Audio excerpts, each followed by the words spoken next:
సిద్దిపేట జిల్లాలో ప్రముఖ పుణ్యక్షేత్రమైన కొమరవెల్లి శ్రీ మల్లికార్జున స్వామి ఆలయ ప్రాంగణంలో తోటబావి వద్ద ఈ నెల 26 నిర్వహించనున్న మహాశివరాత్రి వేడుకలకు ఏర్పాట్లు పూర్తి చేస్తున్నట్లు ఆలయ ఈవో రామాంజనేయులు తెలిపారు. ఈ సందర్భంగా ఆలయంలో ఏర్పాటు చేసిన మీడియా సమావేశంలో పాల్గొని మాట్లాడారు. అతిపెద్ద దేవస్థానంగా విరాజిల్లుతున్నది. ఈ జాతర 3 నెలలు కొనసాగుతుంది. ప్రతి ఆదివారం 50,000 నుంచి 60,000 మంది భక్తులు వస్తున్నారు.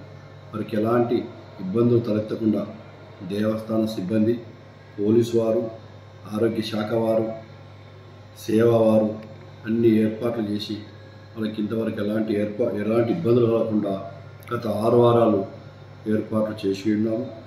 అదేవిధంగా మహాశివరాత్రి సందర్భంగా 26/2/2025న లింగోద్భావము, సేవాకాలము, పెద్దపట్నం కూడా సుమారు 50,000 నుంచి 60,000 మంది భక్తులు హాజరవుతారని చెప్పి అనుకుంటున్నాము. వాటికి సంబంధించి క్యూ లైన్లు, డ్రింకింగ్ వాటర్, అన్నదానం, టెంపరీ టాయిలెట్స్ మరియు ప్రోగ్రాం కూడా దక్ష యజ్ఞము, శివరాత్రి రోజున లోకల్ వారు కూడా ప్రత్యేక దర్శనం ఏర్పాట్లు చేసి ఉన్నాము.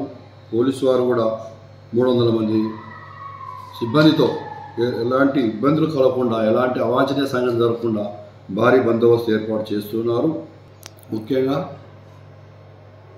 తెలుగు రాష్ట్రాలు, కర్ణాటక, మహారాష్ట్ర, ఛత్తీస్గఢ్ రాష్ట్రాల నుంచి భక్తులు స్వామివారి జాతరకు ఇచ్చేస్తున్నారు. కావున మీరు జాగ్రత్తగా వెళ్ళాలని కోరుచున్నాము. ఇక్కడ తమకు అన్ని ఏర్పాట్లు చేసి ఉన్నాము. మీరు మీ వాహనాలు కానివ్వండి, మీ సెల్ ఫోన్లు కానివ్వండి, మీ బంగారు ఆభరణాలు కానివ్వండి, అన్ని మీరు జాగ్రత్తగా మీ వస్తువులు మీరే కాపాడుకోవాలి. మీకు ఏదైనా ఇబ్బందులు తలెత్తే కార్యాధికారి కానీ, సహాయ కార్యాధికారి కానీ, సూపరింటెండెంట్ కానీ, ప్రోటోకాల్ వారు కానీ సంప్రదించవచ్చు. వెంటనే మేము చర్యలు తీసుకుంటాం.